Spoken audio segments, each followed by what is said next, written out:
Bon, bonsoir à tous. Donc on va commencer. Bienvenue pour notre dernière conférence de l'année de notre cycle d'autres reliefs. Donc on est très heureux de vous accueillir sur le sujet de l'école, des pédagogies alternatives, enfin je ne sais pas comment il faut le dire, et c'est vrai que c'est une conférence qui est particulièrement importante pour nous au moment où on en est aussi dans l'histoire de notre école, où on essaye euh, voilà, de se reposer des questions, de construire de façon collective depuis l'année dernière un nouveau projet d'école. Donc on a pour nous y aider ce soir voilà, trois intervenants qui sont parfaits. Patrick Bouchin qu'on ne présente plus. Il y a une chose qui n'a pas été dite dans les présentations, c'est que Patrick a aussi été président du conseil scientifique de Malaquais. Hein, et qu'il a aussi été à l'origine de la revue Malaquais à l'époque, Feu la revue Malaquais, avec les éditions Actes Sud. Voilà, Roxane Pellissier qui représente l'école Zéro et qui est elle-même diplômée de Malaquais. Voilà, je pense qu'un certain nombre d'entre vous savent déjà ce que c'est que l'école Zéro. Voilà, et puis Sophie Penn qui, elle, est qui vient plus de l'extérieur et qui va nous apporter un regard différent. Mais je n'approfondis pas parce qu'il y a de nombreuses prises de parole préalables. Donc je laisse la parole notamment à Océane qui va introduire la soirée. Merci. Merci beaucoup Jean-Baptiste de Froment. Bonsoir à toutes et à tous. Alors on termine ce cycle de conférences de l'année par une table ronde qu'on espère partager à la fois entre nos invités et la salle, à l'école, depuis l'école, sur l'école, mais aussi et surtout sur d'autres écoles. C'est un vaste sujet qu'on va tenter donc de déplier avec vous trois. Depuis presque 2 ans, ce cycle d'autres reliefs nous a donné l'occasion d'inviter des personnalités très différentes à partager leur expérience, d'autres cartes, d'autres liens, d'autres dessins, d'autres alertes, d'autres mines, d'autres pratiques, et ce soir donc d'autres écoles. Si vous avez manqué certaines de ces rencontres, vous pourrez les visionner à nouveau sur le site de l'école et sa chaîne YouTube. J'en profite pour saluer notre public distancié qui fait tourner les serveurs, mais qui vous permettra d'y revenir grâce à la captation de WRP Productions. Merci. On a voulu organiser cette rencontre après un important mouvement social qui a secoué les écoles d'art et d'architecture l'année dernière, en 2023. C'est un mouvement qui avait été initié dès 2019 ici à Malaquais, et c'est un débat qui s'inscrit aussi, comme le disait le directeur à l'instant, dans la perspective d'un nouveau projet d'école sur lequel l'école travaille en ce moment, aussi bien d'un point de vue pédagogique que des lieux, des espaces de l'école et de ses partenaires. Donc on espère que cette soirée nous donne l'occasion de nous projeter aussi vers de nouvelles scènes pédagogiques. Alors, on se demandera comment appréhender l'apprentissage et la création à l'heure des bouleversements globaux, et aussi faut-il faire école hors de l'école. Alors pour cette dernière rencontre du cycle qui s'achève aujourd'hui, je voudrais remercier Jean-Baptiste de Froment pour sa confiance, le comité curatorial de l'école et en particulier Soline Nivet qui m'a donné beaucoup de coups de pouce pour naviguer à l'école. C'est probablement grâce à Hélène Delatte que vous êtes ici car elle est responsable de la communication, et c'est le studio Taniguchi Ambos qui a réalisé le design graphique, et Thierry Alveline à la technique. Je ne sais pas s'il est là, mais bonjour Thierry. Comme je vous le dis à chaque fois, cette soirée est organisée en premier lieu pour vous qui étudiez ici à Malaquais, pour les étudiants et étudiantes d'autres écoles qui seraient présents. Donc demandez le micro pour prendre la parole et poser toutes vos questions. Et c'est Dimitra Kanelopoulou et Christelle Lecoeur qui se sont proposés d'animer cette rencontre. Merci beaucoup à vous. Dimitra Kanelopoulou est architecte, ingénieur et urbaniste, docteur en géographie et en aménagement et maîtresse de conférences ici à Malaquais. Ses recherches portent principalement sur l'expérience piétonne, les mobilités douces, les politiques d'aménagement d'espaces publics et le tourisme, entre autres sujets. Et Christelle Lecoeur est architecte, docteur en architecture et chercheur. Elle enseigne à Malaquais depuis de nombreuses années et est maintenant la responsable de la recherche de l'école. Et à vous la parole. Merci.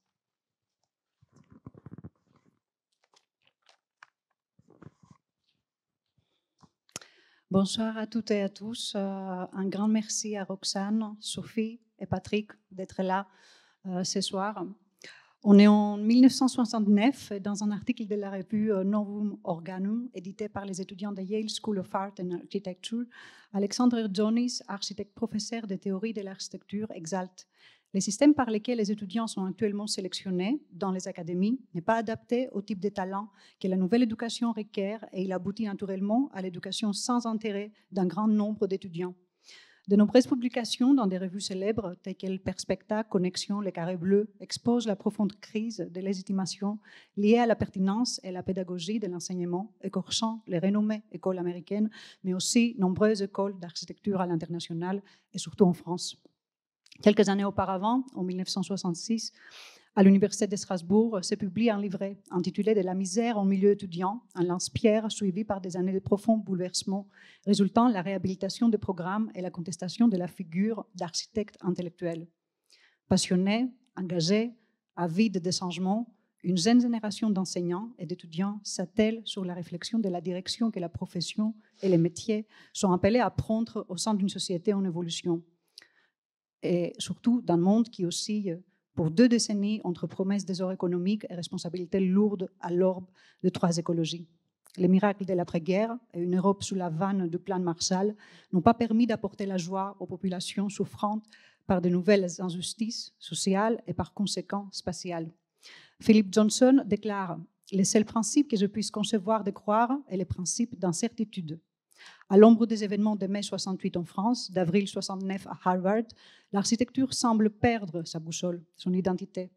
Des mouvements contestataires sont en désaccord avec l'architecture établie, ainsi qu'avec la planification bureaucratique contrôlée par l'État en Europe, considérées toutes les deux comme destructrices de l'environnement, des lieux de vie et de la communauté. Les territoires des grands ensembles de Maurice Rotival se voient démasqués sous la plume de Baudrillard et de Foucault. Où est-elle la responsabilité morale, sociale, écologique que Louis Mumford prônait? Et pourquoi l'architecture échoue-t-elle à conforter les grands nombres? Les rôles de l'architecture et le cadre social au sein duquel elle opère sont remis en question. La jeune génération exige un changement dans les programmes pédagogiques qui se voient ouverts progressivement aux sciences humaines et sociales. Mais cette jeune génération exige aussi, comme Jean-Louis Viollet l'évoque, un renversement des conditions de reproduction d'un système alimenté par les mandarinats et l'alliance des privilèges. Si l'architecture n'amène pas à construire juste des bâtiments, elle fabrique quoi d'autre? C'est là le début d'une époque vertigineuse d'émergence des pratiques alternatives d'enseignement, explorant l'opposition entre les concepts de pertinence éducative, de liberté académique, de participation des étudiants, mais aussi de participation des habitants usagers dans l'œuvre produite, comme le montre si bien Philippe Boudon dans son ouvrage Pessac de Le Corbusier. Un long chemin alors parcouru depuis l'héritage de Choisy et de Ruskin ou les révolutions de Hannes Meyer dans la démocratisation des études à Weimar et la pyramide inversée de Giancarlo de Carlo. Mais la question demeure, et Džonis la rappelle sans merci. Et s'il ne s'agit pas que d'un simple changement de garde, l'atelier et l'académie deviennent l'université et les études interdisciplinaires? Et si on est en train de fabriquer des espaces riches et des lieux pauvres, connaît-il de ces rêves d'architecture ouverte, donnant les canevas et les outils pour ces interprétations multiples? Quelles leçons tirer alors de cette époque et surtout quel regard renouvelé porter aujourd'hui pour faire face aux événements galopants de dégradation environnementale qui renforcent les inégalités? Quelle continuité à trouver pour reprendre les concepts chers à l'éditeur de Casabella, Ernesto Rogers? Et comment retrouver les situations uniques de Jean-Paul Sartre dans cet acte qui est l'habiter au monde? Si l'espace bâti est par excellence un espace de dialogue, selon le philosophe Martin Buber, comment peut-on appréhender aujourd'hui l'enseignement de la discipline autant qu'espace réinventé de dialogue? L'arrivée du nouveau siècle marque aussi la création de cette école en 2021, dans un climat de fort engouement pour la définition des maquettes pédagogiques et la revendication d'une existence distincte au site historique. Les UPA deviennent école supérieure en 2005 et 20 ans plus tard, dans une tribune publiée dans Le Monde en 2022, nous lisons l'inquiétude de 20 directeurs des ENSA sur les situations financières des établissements. Des conditions d'écart entre cursus et réalité de l'exercice des métiers, de la profession, une remise en question des méthodes d'enseignement face aux questions pressantes de la société actuelle, enflamme un mouvement contestataire des communautés étudiantes et enseignantes qui touchera la majorité des écoles d'architecture et art en France en 2023. C'est dans cette même période que l'ouvrage ambitieux Radical Pedagogies, édité par Béatrice Colomina, se publie, recensant des expériences de pédagogie alternative menées dans une centaine d'écoles dans le monde dans les années 60-70.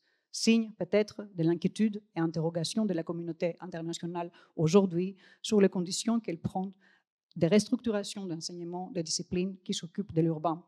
4 ans après la réforme de 2018 aux ENSA, 1 an après la lutte des ENSA et du dernier rapport GIEC, que reste-t-il de l'expérience poétique de périphérie lefévrienne?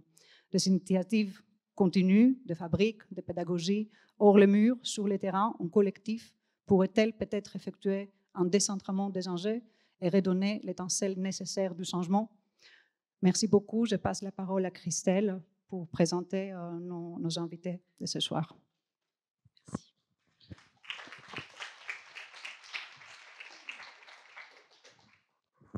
Bonsoir à toutes et à tous. Donc, merci Dimitra pour cette intro contextualisée et riche de références.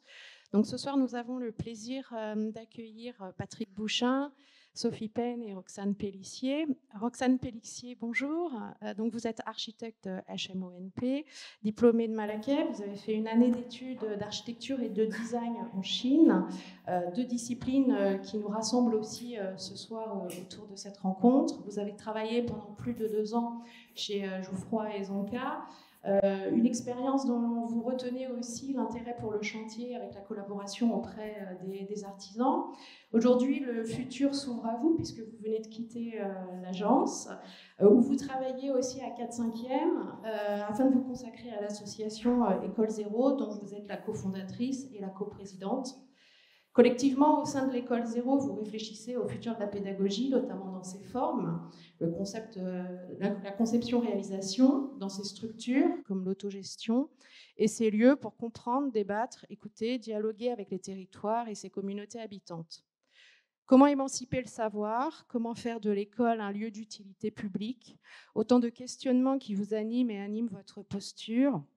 Ou faire projet, c'est être ensemble.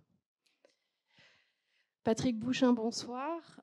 Nous pourrions dire que vous êtes un maître d'œuvre tant vous œuvrez au sens premier du terme pour construire autrement des projets artistiques, architecturaux, urbains, scénographiques, pédagogiques ou éditoriaux, basés sur une analyse des contextes et des besoins, sur l'économie des moyens, en plaçant toujours l'usager au cœur du processus de conception.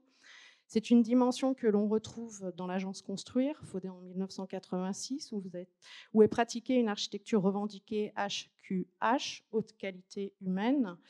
Vous avez aussi valorisé les délaissés urbains porteurs d'histoire et d'opportunités pour penser la ville et ses habitants et ouvrir le monde fermé du chantier. Ces engagements vous ont amené à recevoir le Grand Prix de l'urbanisme en 2019.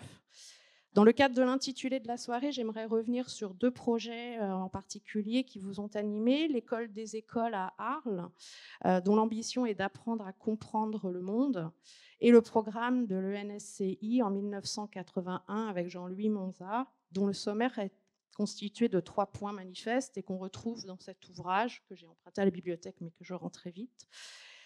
Pourquoi une école supérieure de création industrielle, où vous évoquez l'articulation école-industrie et la stratégie pour le changement de la création industrielle. Un deuxième point qui est quelques choix fondamentaux pour l'école en projet, avec un sous-titre, une école où l'on n'enseigne pas. Et enfin, un point plus pragmatique, mais hautement nécessaire, structure et organisation. Tracer, transmettre, c'est aussi le titre d'une exposition autour de votre parcours il y a quelques années au FRAC Centre Val-de-Loire. 2 termes qui synthétisent, je crois, assez bien vos orientations. 2 termes auxquels nous pourrions peut-être associer ce soir, imaginer, représenter, espace indéterminé, droit de faire et choses publiques.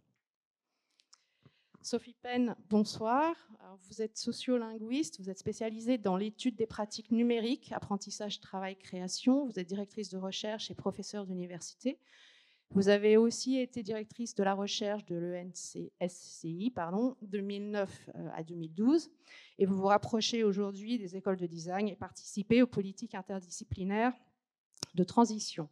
Vous avez aussi travaillé sur les politiques publiques numériques. Un article où vous avez participé m'a interpellée par son titre « Changer sans innover, la performance de l'autonomie » paru dans la revue Mouvement en septembre 2009, tout comme le titre d'un rapport annuel auquel vous avez participé autour de l'école. Jules Ferry 3.0, bâtir une école créative et juste dans un monde numérique. Créativité, changement, autonomie, justesse, interdisciplinarité, autant de thèmes qui nous apparaissent comme structurants pour une école d'architecture. Nous y reviendrons, j'espère, au fil de la soirée ensemble. Et je repasse la parole à Dimitra. Alors l'idée de cette conférence, c'était d'inviter au débat 3 voix, 3 personnes autour de 4 axes qui nous paraissent intéressants à explorer. Le premier, c'est qu'est fait école finalement aujourd'hui? Pourquoi faire et surtout comment faire école? Le deuxième axe, quelles sont les compétences qu'on peut croiser, qu'on peut inventer et quelles disciplines? Troisième axe, que signifie l'acte de transmettre? Est-ce qu'on se mine vers un acte collectif et engagé de transmettre? Et enfin, que signifie aujourd'hui l'acte de bâtir? Christelle, à toi pour poser peut-être la première question. Alors, voilà, nous vous proposons de commencer avec le tour des débats, avec un premier tour donc, de questions autour de pourquoi faire et comment faire. Et je me tourne vers vous, Patrick. Dans le cadre du projet d'école à venir pour Paris-Malaquais, sur lequel les équipes réfléchissent maintenant depuis plusieurs mois, vous qui avez l'expérience à la fois en tant que professeur, maître d'œuvre et initiateur de programmes pédagogiques, pourquoi faire école aujourd'hui? Comment l'école peut-elle être émancipatrice et plus horizontale? Eh ben, non, c'est... Enfin voilà, je pense que j'ai toute ma vie considéré que je n'avais jamais eu l'école à laquelle j'aspirais.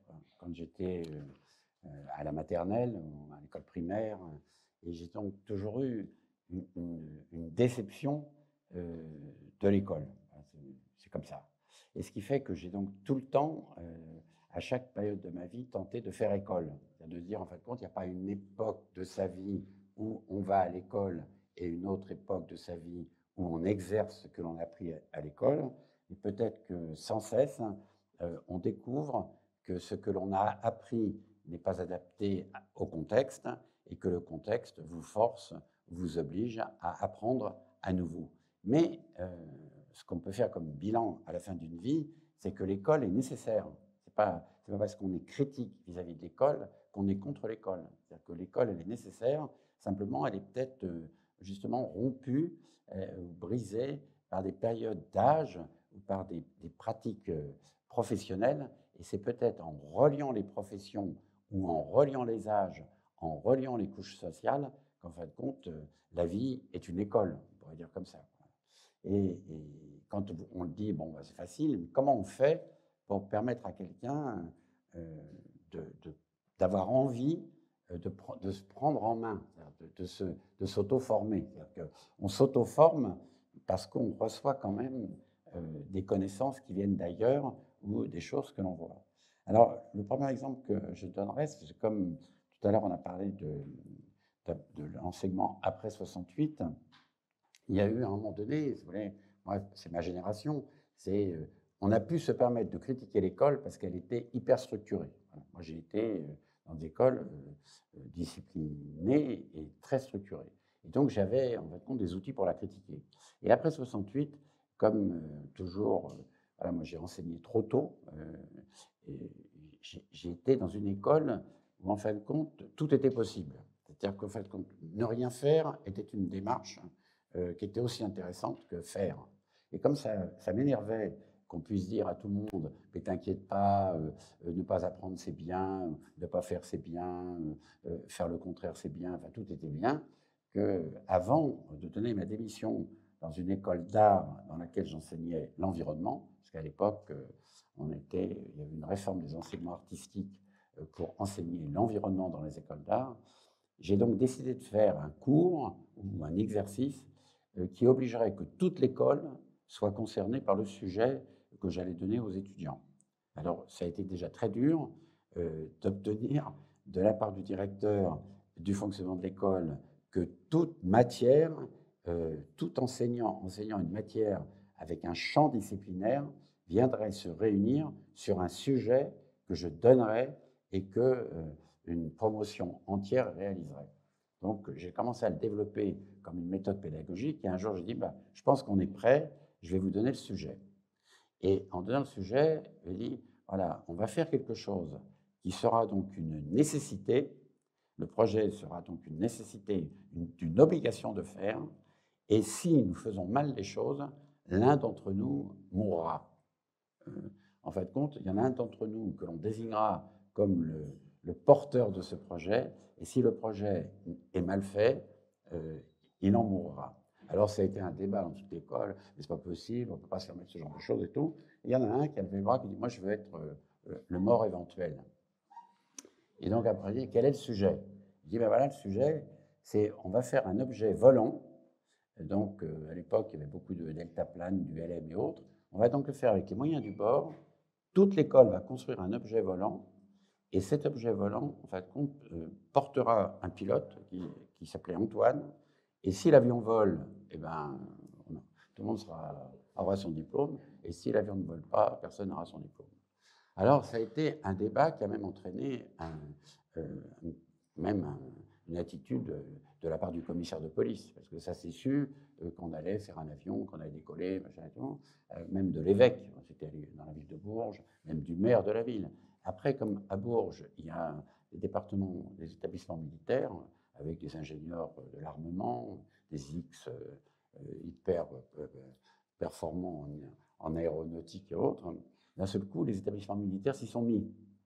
Ils ont dit, on va vous aider. Et l'école est devenue, pendant 3 mois, un laboratoire où, pour répondre à ce qui a été dit tout à l'heure, une école dans laquelle on n'enseigne pas, mais une école dans laquelle un besoin ou une nécessité entraîne l'acquisition des savoirs. C'est-à-dire qu'on ne peut pas faire voler un avion si on ne sait pas comment marche un moteur, comment ça se passe. Et d'un seul coup, la curiosité d'acquérir des savoirs pour faire un objet, je pense que c'est le moment de la transmission. Voilà, c'est le moment où, intuitivement, on sait comment faire, mais techniquement, on ne sait pas comment faire, et on est obligé d'aller chercher le savoir qui est spécifique à l'acte qu'on réalise. Et donc, on a fait cet avion, et d'un seul coup, l'école était une école ouverte jour et nuit, et l'avion, on l'a tiré en ville, on est allé sur un plan d'eau, au bord d'un plan d'eau, parce que quand même, je voulais qu'éventuellement, l'avion tombe dans l'eau plutôt que sur terre, et qu'Antoine ne soit que mouillé. Et donc l'avion est parti, on a mis Antoine dans l'avion, et au moment où l'avion est parti, c'est assez drôle, l'ensemble de l'école a crié « il vole ». Et là, en même temps, on a encore un doute. On peut penser qu'on a tout fait, mais peut-être que ça ne vole pas. Et il vole, et à ce moment, l'avion a volé, il a fait, je sais pas, 10 mètres, et il est rentré assez brutalement dans l'eau, et tout le monde a applaudi, parce qu'il y en a qu'un qui a dit « Antoine se noie ». Et parce qu'il était harnaché, et l'avion était sous l'eau. Et à ce moment-là, toute l'école est partie dans l'eau, et on a sauvé Antoine, et Antoine est sorti. Voilà. Et donc j'ai ce film, d'ailleurs on pourrait le passer si vous voulez, c'est absolument incroyable. Je n'ai jamais eu un rapport comme ça avec des étudiants. Et donc on pourrait prendre n'importe quel sujet, quelqu'un qui n'a pas de logement, quelqu'un qui est exclu de son travail, quelqu'un qui ne fait pas le travail qu'il aime, quelqu'un qui ainsi de suite, ainsi de suite. Et en fait, il faut retrouver un sujet qui, par nécessité, nous oblige à agir. Voilà. Donc ça répond presque à beaucoup de choses. Pourquoi le faire? Comment le transmettre? Comment le faire? Comment d'ailleurs peut-être même ne pas le faire? Voilà, pour revenir à la première question que je me posais. Roxane, merci beaucoup Patrick. Et Roxane, une question pour vous, peut-être. Est-ce que, d'après vous, est-ce qu'on pourrait sortir de l'organisation normative de la pédagogie? Est-ce que cela passe peut-être par une sorte de décadrement de la pédagogie hors le mur, en lien avec les réels? Et finalement, quels sont les nouveaux formats d'échange qu'on peut inventer? Si on a... Je ne sais pas, il faudrait peut-être définir d'abord la pédagogie normative, ce que c'est. Si c'est la question d'avoir un enseignant, un étudiant, je pense que c'est des moments d'apprentissage importants, ce rapport-là. Après, qu'on puisse effectivement sortir de l'école comme elle est faite aujourd'hui dans les grandes métropoles françaises, etc., et imaginer d'avoir un hors les murs, ça, je pense que c'est tout à fait pertinent. C'est ce qu'on a fait avec l'école zéro, en se disant qu'on avait besoin justement d'aller voir ce qui se passait ailleurs, dans un observatoire de techniques, de pratiques, d'usages qui ne sont pas ceux qu'on voit tous les jours en habitant, en étant étudiant dans les grandes villes. On a moins ces échanges, ces rencontres. Et je pense que c'est nécessaire que ce soit, qu'on prenne le temps d'encourager au moins. Je ne sais pas à quel point l'école institutionnelle publique, elle ne peut pas se permettre de tout faire. Elle n'a pas vocation à tout transmettre, à tout enseigner. En revanche, je pense que c'est très important qu'elle encourage à aller voir justement comment on fait autrement. Et c'est peut-être ça la manière de désaxer l'enseignement, c'est de dire que ce qu'on fait là n'est pas exhaustif. Ce qu'on apprend en école d'archi ne suffit pas à être architecte. T'arrêtes sur ça. Tu m'arrêtes sur ça. On peut. Merci Roxane. Je crois que ça complète assez bien l'introduction de Patrick, parce que vous avez le propos et la solution d'une certaine manière. Sophie, donc on aimerait revenir sur la question des champs disciplinaires, sur là aussi la question de la dichotomie expert et non sachant, théorie et pratique, savant et sachant. Et on aimerait vous questionner sur comment vous voyez les rapports entre les disciplines. Alors, d'abord, les rapports entre disciplines, quand ils sont en crise, ça peut être une bonne raison de faire une école. Dans l'histoire de la fondation des écoles, quand la Sorbonne refuse par exemple l'enseignement du latin et du grec, François Ier crée le Collège de France. Quand on ne peut pas enseigner les arts mécaniques ou les arts de l'ingénieur, on va créer l'École nationale des arts et métiers ou le Conservatoire national des arts et métiers. Donc on crée une école quand des savoirs explosent au-delà des écoles. Et parce qu'il y a des disciplines qui n'arrivent pas à s'inscrire dans un champ disciplinaire. Alors, la question de la discipline et des relations entre disciplines, je la poserai peut-être pas, si on commence à la poser d'une façon académique, par exemple, les éternelles discussions sur les limites entre disciplines, par exemple à partir des sections du Conseil national des universités, enfin, le contraste entre l'exigence de pratiques interdisciplinaires et la réalité des forteresses disciplinaires dans les champs de l'évaluation, dans les champs de la division des heures. Et puis aussi, la façon, donc qui sont très contradictoires. Hein. À la fois, on dit, aujourd'hui, un biologiste fait forcément de l'informatique paramétrique, de l'électronique, de la robotique, des biostatistiques, sauf qu'évidemment, au plan disciplinaire, on va le former en biologiste, même si dans les cours et dans la pratique, etc. Donc, on n'est pas à jour dans une culture universitaire comme la nôtre où les disciplines tiennent parfois beaucoup à leurs frontières et ont beaucoup de mal. Et donc, pourtant, dans la pratique pédagogique, elles sont tout le temps mêlées. Et la clé pour résoudre cette contradiction, elle a un peu piégé les choses parce que c'est le projet. Alors, on est dans le projet, ça tombe bien parce que le projet, c'est là que tout le monde va se rencontrer et qu'on va travailler ensemble, quitte à dévoyer un petit peu ce qu'est un projet. Alors, dans la situation d'aujourd'hui, la relation entre disciplines, elle connaît une autre complexité, c'est qu'elle subit un forçage du fait des stratégies institutionnelles et que, si je prends l'exemple du campus de Paris-Saclay, vous allez avoir toutes les écoles d'ingénieurs qui vont être sommées, toutes les écoles d'ingénieurs et les universités, bien sûr, mais où on va demander à la politique universitaire intra-campus de trouver des solutions pour faire des maillages avec l'idée que c'est de là que vont sortir des compétences nouvelles, des approches différentes, sauf que, évidemment, ça suppose un débat, une mise autour de la table, une coopération, et ça suppose aussi, si on veut refonder des disciplines, l'aveu d'une crise sans pareil. Patrick Bouchain vient de dire il faut trouver une question qui nous oblige à agir.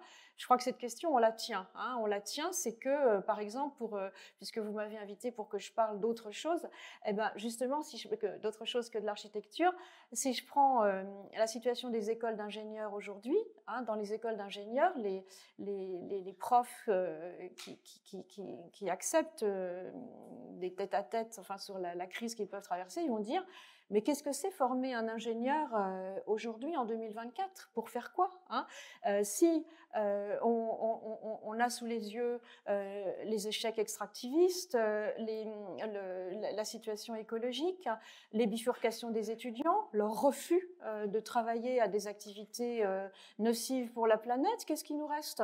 On enseigne dans les écoles d'ingénieurs une physique des très hautes températures, on nous parle maintenant de mobilité douce, on nous dit qu'il ne faut plus construire de ponts, d'usines, etc., etc. Donc, qu'est-ce que c'est aujourd'hui former un ingénieur? Et ils disent, dans les années 70, on a su réussir nos adaptations, les années 70-80, parce qu'effectivement, on s'est ouvert au projet, on s'est ouvert à la transdisciplinarité, et le saut n'était pas si haut qu'on ne puisse pas réinventer de la transdisciplinarité. Mais aujourd'hui, c'est tout autre chose. Il ne s'agit plus d'ajouter des disciplines, d'ajouter des savoirs, sachant qu'en général, on a beaucoup de mal à enlever des savoirs et qu'on en additionne de façon cosmétique et qu'on le fait du coup sous forme de workshops, sous forme de savoirs additionnels qui ne font qu'alourdir la barque. Donc, je crois que l'entrée par les disciplines, elle est d'emblée piégeante et que la question, c'est quelle est la question qui nous réunit, qu'est-ce qu'on veut faire et qu'est-ce que c'est, par exemple, pour rester dans l'exemple des ingénieurs? Et donc, la question de l'ingénierie aujourd'hui, elle est dans une telle crise que l'idée de la réinvention des écoles mêmes, effectivement, va, par exemple, au SGPI, ils disent il faut mettre du design dans toutes les écoles d'ingénieurs. Les ingénieurs de demain, ce seront des designers, parce qu'il faut que les sciences de la conception et de la participation l'emportent sur tout. Donc là où on a fait des écoles d'ingénieurs qui sont devenues, par exemple, des écoles du système d'information, des écoles de développement numérique, etc., aujourd'hui, ce serait des écoles de la reconception de paradigmes de vie qui se ferait, par exemple, avec des ingénieurs qui seraient tous designers. Voilà, c'est une des... Voilà, je ne veux pas être trop longue puisque je commence à tourner en rond, mais je pense effectivement que l'entrée par l'interdiscipline est vite piégeante, même si les pratiques professionnelles sont toutes interdisciplinaires et les pratiques de recherche également, bien sûr. Merci beaucoup, Sophie. Pour rester sur ce même sujet et passer à l'axe 2, peut-être, une question pour Patrick. On voit les dernières années l'apparition de chaires doctorales qui intègrent l'expérimentation pour obtenir l'habilitation doctorale. Donc, si on part de l'hypothèse que l'expérience du terrain est une école et que aussi le sentier est un lieu de transmission, quelles sont, d'après vous, les compétences à chercher et quelles seraient les disciplines à redéfinir entièrement, peut-être? Non, mais d'abord, on pourrait se reposer la question, pourquoi une école? Parce qu'en effet, comme on a un peu perdu le fil, on a pensé qu'il fallait, à juste titre, alphabétiser tout le monde. Il fallait qu'il y ait une égalité parmi les citoyens. Et donc, il fallait en effet créer une école commune. Et comme il fallait créer une loi commune, c'était normal. Mais comme là, on a atteint peut-être un niveau d'abstraction, de non-compréhension par les jeunes qui vont à l'école, parce que moi, j'ai fait beaucoup de travaux avec des enfants dans des écoles primaires ou dans des lycées d'enseignement professionnel, ou dans des écoles d'architecture ou de design. Quelquefois, on ne sait pas pourquoi on le fait. C'est-à-dire on va à l'école pour être en compétition, pour être le meilleur. Donc, on est tout le temps dans un système compétitif qui fait qu'on choisit des filières qui correspondent à une excellence momentanée. Et puis, on se retrouve à un moment donné possesseur d'un diplôme ou d'une connaissance et on pense être autonome, parce que c'est ça le but. C'est en fait d'être un citoyen libre et autonome. Et d'être dans une égalité vis-à-vis des autres, de ne pas être sous-estimé au prétexte qu'on n'a pas de savoir ou pas de compétences ou pas de diplôme. Et on s'aperçoit à ce moment-là que, vous voyez d'ailleurs, des gens qui sortent de très grandes écoles, qui n'ont été tout le temps que le meilleur, et au moment où ils sont on pourrait dire, possesseurs des connaissances républicaine, qu'en effet la République l'a offert, ils ne trouvent pas l'exercice de la profession, du métier, peu importe, ou l'action, qui correspond avec les connaissances qu'ils ont acquises, à pouvoir être un acteur du changement du monde dans lequel ils sont. Parce que le but, il est là. Il est bien de comment peut-on faire pour continuer à vivre ensemble? Comment peut-on faire que dans un monde qui rencontre des difficultés, on comprenne le monde et que par les connaissances que l'on a acquises, on puisse changer le monde. Ce n'est pas changer le monde au sens d'une révolution, c'est dans un acte quotidien, dans une compréhension. Même moi, je travaillais avec des gens très intellectuels qui disaient, même dans la lecture du journal, je travaillais avec un très grand metteur en scène, avec Giorgio Strehler, et Giorgio, quand il jouait, mettons, une pièce classique, il obligeait les acteurs à lire un journal pour savoir si, dans la lecture du journal, il y a la compréhension du contexte actuel dans lequel la pièce va être jouée. Parce qu'on peut rejouer un Molière, il y a dans la pièce de Molière un mythe profond qui est nécessaire à être rejoué pour d'ailleurs comprendre le mythe, mais il faut le rejouer dans un contexte. Il ne faut pas le rejouer dans le contexte, dans la période où Molière l'a écrit. Et donc, est-ce qu'en lisant le journal, on peut voir, mettons, ce qu'il y a dans l'école des femmes, par exemple, voilà. Et est-ce qu'il y a dans le journal ce que l'école des femmes critique, par exemple. Et donc, c'était formidable, parce que la première page du journal décrivait quelque chose, on peut dire, tiens, le monde est comme ça. La deuxième page, elle était politique, elle décrivait autre chose. La troisième page, elle était culturelle. La quatrième, elle était scientifique. Et en fin de compte, c'était un imbroglio incroyable. On ne pouvait pas définir le contexte et quel était, en fin de compte, le mythe ou éventuellement le cas qui pouvait être compris en jouant l'école des femmes. Et donc, moi, je crois qu'il y a quelque chose qui ne marche pas, c'est qu'on ne peut pas dire que acquérir des savoirs, c'est comprendre. Voilà, c'est tout. Donc, acquérir trop de savoir, c'est quelquefois s'empêcher de comprendre ou avoir peur de comprendre, parce que le savoir vous ouvre une porte et vous êtes inquiet. Et donc, aujourd'hui, on le voit bien, on a entendu sur le problème scientifique, et si j'apprends ça, mais avec ça, donc, je suis responsable du réchauffement, de la pollution, du machin, donc je ne le fais pas, ou je milite pour que ça se fasse, mais dans mon métier tous les jours, je ne le fais pas. Et d'ailleurs, mon enfant qui est à l'école, on ne lui apprend pas ça, on lui apprend autre chose, et ainsi de suite. Alors moi, je me suis dit, à un moment donné, ce n'est pas de nier les disciplines, c'est de les relier de manière active. Ce n'est pas une transversalité, voyez, idéologique, volontaire et tout. C'est quelle est la nécessité qui oblige. Et on l'a vu au moment du Covid. On dit, à l'hôpital, on ne peut pas le réformer. Impossible. Il y a les disciplines, il y a les spécialités, il y a les machins et tout. Puis d'ailleurs, c'est une architecture spécifique, avec des connaissances spécifiques. Et donc, on ne peut rien faire. Ce n'est pas vrai. D'un seul coup, on s'est rendu compte que voilà, de l'oxygène, ça arrive à tous les étages et qu'on peut transformer les étages de chirurgie, de gériatrie en un étage de réanimation, par exemple. Et qu'est-ce qui l'a fait? C'est le cas. C'est le cas du Covid. C'est d'un seul coup l'urgence qui a fait que les médecins ont supplanté l'administration. Ils ont su dire, mais attendez, on arrête là, c'est pas, on ne va pas reconstruire un hôpital, on n'a pas le temps, on va le faire. Pour le sida, moi j'ai travaillé à un moment où il y avait le problème du sang contaminé. Le sang contaminé, c'était pareil. Tous les spécialisés, il faut faire comme ci, comme ça, et machin et tout. Mais le grand problème, il fallait savoir qui avait du sang contaminé ou qui avait été contaminé par du sang. Et la loi ne le permettait pas. On n'avait pas le droit d'aller déceler chez les gens et tout. Alors, il fallait attendre qu'une loi passe pour que d'un seul coup on puisse le problème. Il y a quelqu'un qui a dit, cette personne, elle travaillait au cabinet du Premier ministre, elle s'appelle Nicole Maestrassi, elle était toute jeune, elle a dit, mais il faut faire la loi avec ceux qui sont concernés, il faut faire la loi avec ACT UP, il faut aller voir ACT UP, parce qu'ACT UP, ils sont concernés, et par la lutte qu'ils mènent, en fin de compte, ils vont nous aider à comprendre quel est le drame du sang contaminé. Et c'est elle qui a retourné, en fin de compte, tout le cabinet de Fabius, et la France a été le premier pays, en fin de compte, qui a eu le droit de faire des prélèvements, de déceler chez les malades, et ainsi de suite. Vous voyez, donc il faut qu'on dise, on a une république formidable, on a une démocratie formidable, on a une école formidable, elle est gratuite, elle est accessible, mais il y a quelque chose qui ne marche pas, c'est comme si on n'avait pas de problème. Et quand quelqu'un qui a un diplôme supérieur dit, ben voilà, je voudrais être médecin, on dit, ah ben tu vas le faire à l'étranger, tu le fais pour une ONG, mais ça devrait être interdit. Ça veut dire, à un moment donné, on pense que quand il y a un non-gouvernement, alors on peut intervenir dans une ONG. Mais les ONG, il faut les mettre chez nous. Nous, on a un gouvernement, on a tout. Il faut donc prendre tous les sujets avec nos savoirs et aller les conquérir. Et il faut aller donc Ce n'est pas une école de terrain, ma bite et mon couteau, comme on disait vulgairement, où je fais tout moi-même avec des bouts de ficelle, ou les workshops. Je suis totalement contre les workshops. C'est un jeu qui détourne du vrai sujet. Totalement contre. Il faut aller sur le vrai sujet. Mais le vrai sujet, ça peut être un tout petit truc. Ça peut être un passage clouté, un feu rouge, je sais pas quoi, n'importe quoi. N'importe quel sujet est un sujet d'observation.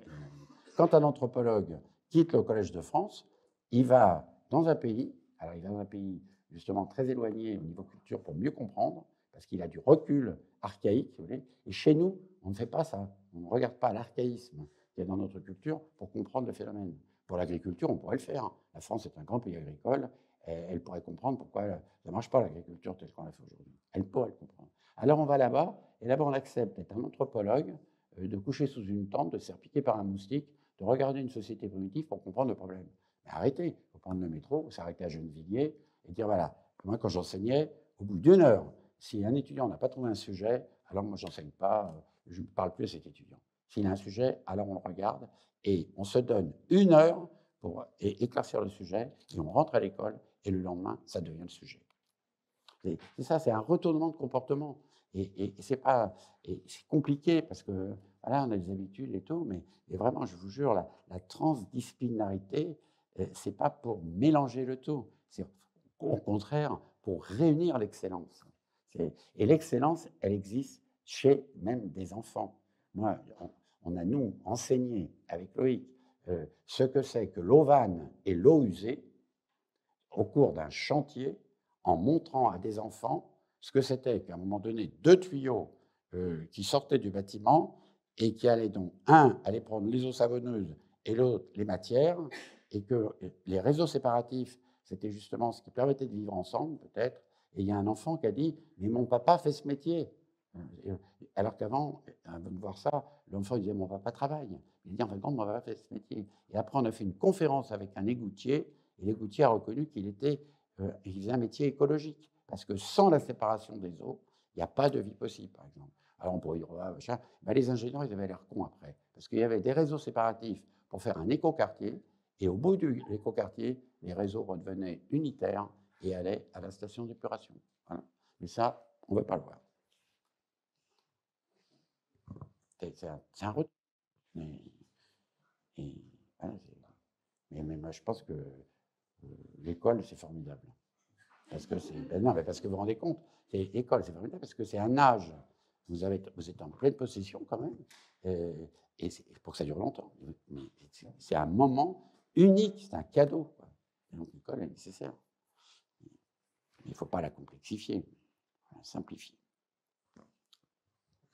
Merci Patrick. Je vais essayer de rebondir sur ce que vous avez dit, Sophie et Patrick, en vous interrogeant, Roxane, aussi par rapport à l'expérience que vous avez eue en août 2022, si je ne me trompe pas, non 21.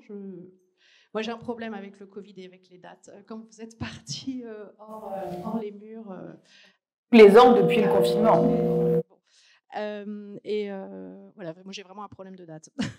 Voilà, je voudrais revenir sur cette expérience, sur ces expériences récurrentes, et en rebondissant par ce qui a été dit aussi sur qu'est-ce qui pourrait nous aider aussi à comprendre de manière active la compréhension de notre discipline ou les sujets qui sont les nôtres. Cela en regard des expériences que vous avez en fait plus sur le terrain, plus sur la question du vivre ensemble, plus sur la question des compétences réunies. Ouais, je vous rejoins sur l'idée que la théorie, les choses qu'on peut apprendre à l'école,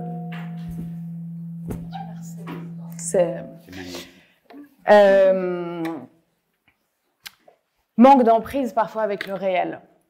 Ça ne veut pas dire qu'il faut apprendre à savoir ce qu'on fait exactement dans une agence d'architecture. C'est pas ça. Ce qui, à mon avis, est vraiment intéressant à voir, et ce qu'on essaye de comprendre avec l'école zéro quand on est accueilli sur un territoire, qu'on travaille avec des acteurs locaux qui font partie d'associations, de la municipalité, qui sont simplement des citoyens. C'est Alors, pour le coup, nous, on ne tente pas de résoudre les problèmes, mais simplement déjà de les observer, de comprendre qu'est-ce qui fait le maillage de ce territoire, de comprendre les équilibres, les déséquilibres. On ne s'impose pas il n'y a pas de résolution. C'est des pistes, des idées, et en échangeant vraiment, on organise des tables rondes plusieurs fois sur la semaine avec les acteurs à la fois locaux, mais aussi on peut avoir un spécialiste des bassins versants régional qui discute avec un agriculteur qui est extrêmement local. Et c'est plutôt comprendre l'imbrication des échelles, comprendre exactement les écosystèmes qui existent. Ça ne veut pas dire que... ça ne peut pas être exhaustif comme manière de faire, mais déjà comprendre l'étendue des différences, des équilibres, etc. C'est ce lien-là avec la pratique qu'on essaye d'élaborer. C'est comprendre que, effectivement, en fait, l'agriculteur qui est à côté a besoin de de foin à un moment précis de l'année, et en fait, celui qui est à 3 km n'a pas besoin à ce moment-là, etc. Et comprendre que parfois, l'échange, la résolution tient simplement aussi à la mise en contact, au regard de ce qui se passe, au questionnement qui se prononcent pas forcément sur les territoires et qui pourtant sont en perpétuel renouvellement.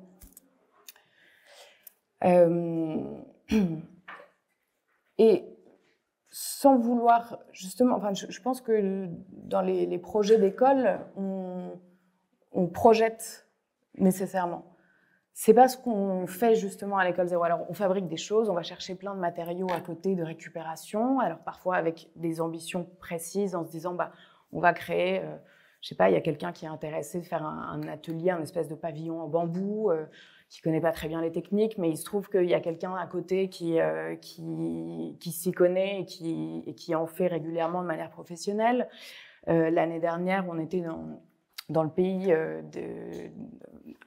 à Saint-Amand, c'est une région de potiers, et donc quels sont là, à cet endroit-là, ce qui se passe pour les potiers, alors qu'on est après la désindustrialisation, et donc le fait de réinventer ce métier, ces pratiques, comment ça se passe, comment ils font. Et donc nous, en tant que futurs architectes, ou pas architectes d'ailleurs, parce que c'est ouvert à absolument tout le monde, et c'est peut-être là le lien qu'on fait avec la transdisciplinarité, c'est que on se pose les mêmes questions, mais en venant de domaines différents. Nous, on propose de la jouer, de l'imaginer comme ça. Et donc, c'est en observant, en expérimentant, en faisant à la fois des choses très, très pratiques qui peuvent être liées à du bricolage, mais on ne fait pas du tout de maîtrise d'œuvre, on ne fait pas de chantier participatif, etc. Parce que justement,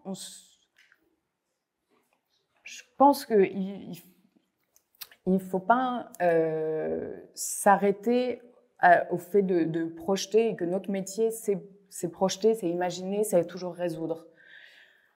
Avant de faire ça, il y a une étape qui est extrêmement importante, il me semble, c'est de comprendre ce qui se passe, et pas dans l'inaction ou pas dans la passivité, mais plutôt justement en creusant, en allant chercher toutes les questions que peut poser un espace, un territoire, un lieu.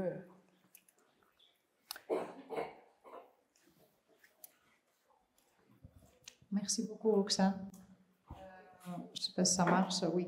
Merci beaucoup. Une dernière question pour cet axe, pour Sophie peut-être. On voit qu'il ressort les dernières années dans les bilans des licences. Beaucoup d'étudiants sont intéressés par le terme design, par l'intermédiaire en fait de leur intérêt sur les celles 1, l'expérience des matériaux, etc. Et en même temps, le terme design est très connoté au sein du milieu de la maîtrise d'œuvre. Parce que justement, en fait, il y a une forte revendication par rapport au terme dessin, dessiné, autant que médium de représentation, mais surtout autant qu'outil de conception. Donc, d'après vous, est-ce qu'il y a, quelles sont les délimitations entre les deux? Est-ce qu'il y a des passerelles à imaginer? Je ne sais pas comment les étudiants dont vous parlez débattent du sujet du design. Ce que je sais, c'est que à l'intérieur même du champ qui peut être identifié professionnellement comme le design, il y a une coupure assez forte en ce moment entre un design manufacturier, disons, et puis un design qui va, comment dire, mettre en avant essentiellement une façon de faire avec les gens, de faire avec les communs du vivant, de faire dans l'intérêt général, de s'impliquer dans l'innovation publique, choses comme ça. Donc les champs que j'observe en ce moment sur l'acception de design, ça devient presque emblématique d'un art de transformer le monde à partir, je dirais, de causes. Parce que finalement, dans le débat sur les compétences qui précédait, je me disais, oh là là, j'espère qu'elle ne va pas me demander quelque chose sur les compétences, au sens où les compétences, d'une certaine façon, c'est dans bien des milieux universitaires, c'est un mot tabou, parce que c'est le mot du néolibéralisme, c'est le mot de la continuité parfaite entre les lieux de la formation et les lieux de la soumission dans les environnements professionnels, parce que c'est le mot qui permet en fait de segmenter et d'évaluer. Et je reviens là-dessus, même si vous ne m'avez pas demandé, pour dire que je me disais que finalement, les étudiants de design que j'ai vus travailler, ça m'évoquait un souvenir. En 2022, j'ai été co-commissaire avec le designer Benjamin Grindorge d'une exposition à la Biennale du design de Saint-Étienne, dont le thème était bifurcation. Et notre exposition, faite avec les étudiants, s'appelait « Le monde sinon rien ». Et on a travaillé avec des collectifs de jeunes scientifiques et de jeunes designers qui finalement se sont rendus compte qu'ils se ressemblaient beaucoup et que les scientifiques considéraient qu'ils faisaient du design. Je ne suis pas sûre que les designers considéraient tous qu'ils produisaient des connaissances scientifiques, mais en tout cas, pour les scientifiques, le fait qu'ils designent leur sujet de recherche, mais surtout qu'ils fabriquent les objets dont ils avaient besoin pour mener leur recherche, et qu'ils les fabriquaient avec leurs mains, hein, dans la tradition de la physique et de la biologie, les faisaient designers au sens où, je pense à un exemple, par exemple, d'un chercheur qui travaillait sur la façon dont les moustiques mordent, parce qu'on sait la façon dont le virus se transmet, mais on ne sait pas comment le moustique mord, et c'est très important parce que selon ce qu'il va rencontrer comme sang, comme lymphe, comment sa salive va se mélanger avec les constituants de la peau mordue, les choses qui s'en suivent sont différentes, et la façon même dont le marais dans lequel le moustique a grandi fait qu'il est plus ou moins agressif, qu'il mord plus ou moins profondément. Et il a fabriqué une petite boîte en plastique avec un certain nombre de composants qui restituaient tout ce qu'il peut y avoir sur une peau humaine. Il a équipé ses moustiques, il a équipé l'environnement de capteurs qui faisaient qu'il pouvait faire du deep learning avec ses moustiques. Donc, il a complètement designé son expérimentation, etc. Et quand je reviens sur l'expression designer une expérimentation, ce que je veux dire, c'est que la façon dont les étudiants, de façon générale, au-delà des étudiants de design, utilisent en ce moment le mot de design comme emblématique de méthode de conception inventive pour travailler sur les causes qu'ils identifient, ça me semble une acception propre à cette jeunesse dans les écoles et dans les universités, qui me semble intéressante, c'est-à-dire en quelque sorte, je vais contribuer à redesigner des modes de vie, à redesigner des modes d'expérimentation, et pour ça, je vais fabriquer les choses dont j'ai besoin. Je crois que je n'ai pas vraiment répondu à votre question, mais, et pardon, mais voilà. Et moi, je pense que sur ce débat sur les compétences, partir des causes qui animent la jeunesse et la façon dont les écoles peuvent servir d'abri à ce déploiement d'expérimentation au service de causes, pour moi, ça expliquerait ce qu'il peut y avoir de meilleur dans le design, c'est-à-dire inventer celui que je veux être et la façon dont je veux exercer plus tard, et du coup fabriquer aussi les objets dont j'ai besoin. Merci beaucoup Sophie. On va passer à l'axe 3 et on a une question pour Oksane. À l'ère où Paris-Malaquais réfléchit à son projet d'école et puis on vient d'intégrer PSL comme composant, on démarre sur le site historique des Beaux-Arts.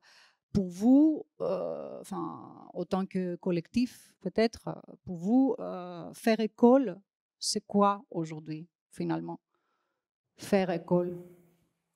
Pardon, c'est très large, mais et si on assez rapidement aussi faire un petit rappel sur la création en fait de l'école zéro pour ceux qui connaissent pas. Bon, faire école, on se pose la question très régulièrement ce que c'est et on n'a pas de réponse absolue. D'abord parce qu'on est un collectif de plusieurs personnes et qu'on ne parle pas forcément d'une voix, mais qu'on échange beaucoup.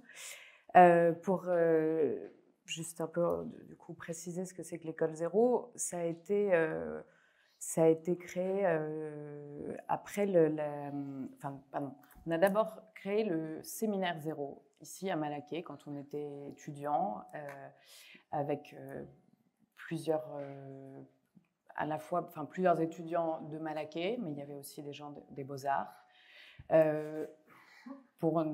Ça a commencé sur une raison assez simple, c'est quand le bâtiment Le Noir, qui n'existe plus aujourd'hui et qui était juste à côté du Palais des Études, la décision de justice a fait que ce bâtiment devait être démoli parce qu'il faisait de l'ombre à un milliardaire qui habite juste à côté et depuis son balcon, il pouvait le voir. Donc, c'est un peu plus complexe que ça, évidemment, mais à ce moment-là, c'est comme ça qu'on l'a ressenti. Comment ? Des noms. Ah, je dirai après de manière...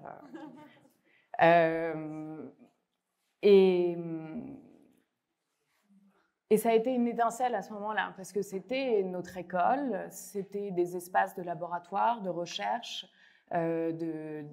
d'études. Et on s'est alors posé plein de questions sur ce que c'était que l'école, pourquoi il y avait pourquoi un privé, il se trouve en plus multimilliardaire juste à côté, sa vue régner sur le fait qu'on ait des mètres carrés en moins dans cette école qui en manquait déjà cruellement. Enfin, ces questions qu'on s'est posées à ce moment-là, de se dire que le cadre ne correspondait pas à ce qu'on attendait et qu'on a voulu faire évoluer. Alors, on a créé ce séminaire qui était à la fois avec des enseignants, des étudiants, des Beaux-Arts, de Malaquais, et puis des jeunes architectes, pour imaginer ce que c'était essayer de trouver des pistes sur les questions de la pédagogie, de la conception en architecture, et puis au-delà aussi. Et le confinement est arrivé quelques semaines après. Et ce séminaire a continué de manière dématérialisée, qui a permis du coup à des étudiants au-delà de Malaquais de le rejoindre. Et le confinement nous a fait poser beaucoup de questions sur ce que c'était que la pédagogie. Il se trouve que certains parmi nous faisons partie du conseil pédagogique à ce moment-là, que ce soit des enseignants ou des étudiants. Et qu'est-ce qui se passe dans un moment où l'école n'est plus, où l'école physique n'est plus? Et à quelle continuité pédagogique on peut prétendre? Et sans le lieu, sans le cadre, tout ça a été assez abstrait, ce que c'était que l'école.